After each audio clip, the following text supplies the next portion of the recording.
राज्याचे लोकप्रिय उपमुख्यमंत्री अर्थमंत्री आदरणीय आमचे नेते अजितदादा पवार साहेब यांना जड अंतकरणाने मी भावपूर्ण श्रद्धांजली अर्पण करतो। सतीश भाऊ कधी कधी नेहमी म्हणतात की दलित समाजाला हे लोक बाकीचे जे आहेत ते नेता मानायला तयार नसतात, परंतु मी सतीश भाऊ प्रामाणिकपणे मी तुम्हाला सांगतो की दादा एका समाज व्यवस्थेने नाकारलेल्या मातंग समाजामध्ये मी असताना मला जिल्ह्याचं फादर बॉडीचं जिल्ह्याचं कार्याध्यक्ष केलं।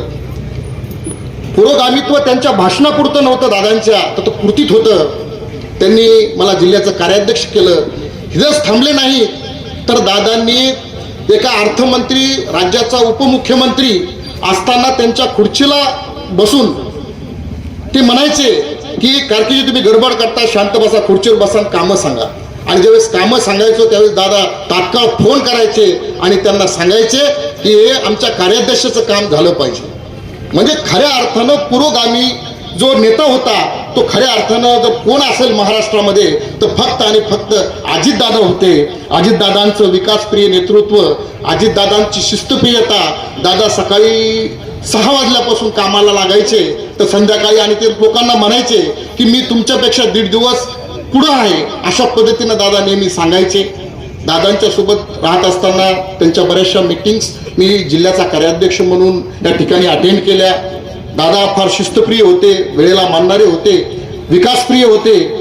त्यांनी मला या ठिकाणी जेव्हा काम सुरू झालं पक्षाचं तेव्हा संघटनात्मक बांधणी करत असताना, अन्नाच्या खांद्याला खांदा लावून काम करत असताना संघटन बांधलं, त्यावेळेस दादांनी मला त्यांच्या स्वाक्षरीचे 2 अभिनंदनाचे पत्र या ठिकाणी दिलेले आहेत। एवढंच नाही, जेव्हा DPDCचं या ठिकाणी मला सांगायला गर्व आणि अभिमान वाटतो की दादांनी ज्यावेळेस आमच्या DPDCच्या बैठकीमध्ये मी दादांना बोललो, दादा आमच्या अंबडसाठी काही निधी द्या, त्यावेळेस पहिलं मी अतुल सावे साहेबांकडे गेलो आणि अतुल साहेबांना सांगितलं अंबडला आमच्या निधी द्या।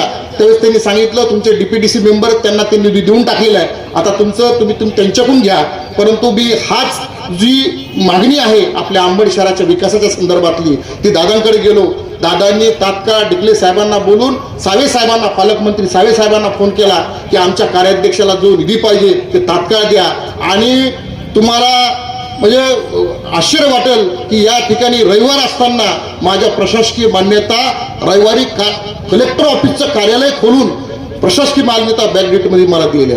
म्हणजे दादा एकदा माणसाला मनात एकदा तो कार्यकर्ता मनात बसला की त्याचं सोनं करण्याचं काम दादांनी या ठिकाणी केलेलं आहे। आणि म्हणूनच सर्व आमदार खासदार सगळे लोक आज दादांच्या सोबत आहेत। आज दादांना जड अंतकरणाने भावपूर्ण श्रद्धांजली देत असताना दादांच्या विषयी मी एकच म्हणेल, एक सुरेश भटांची 4 ओळी मी या ठिकाणी तुमच्यासमोर सादर करणार आहे।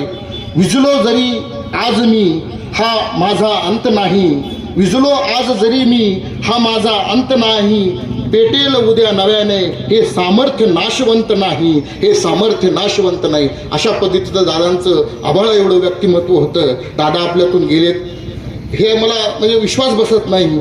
आणि मला या ठिकाणी शहरातले आपले नगराध्यक्ष कुलकर्णी साहेब, खरास साहेब यांना विनंती करायची की आज भावपूर्ण श्रद्धांजलीच्या निमित्तानं खऱ्या अर्थानं दादांना श्रद्धांजली जर खरंच द्यायची असेल तर आपलं कार्यालय राष्ट्रवादीचं त्या रस्त्याला अजितदादा पवार मार्ग द्यावा अशी मी नगर परिषदच्या सर्व स्टँडिंग कमिटीला विनंती करतो आणि थांबतो।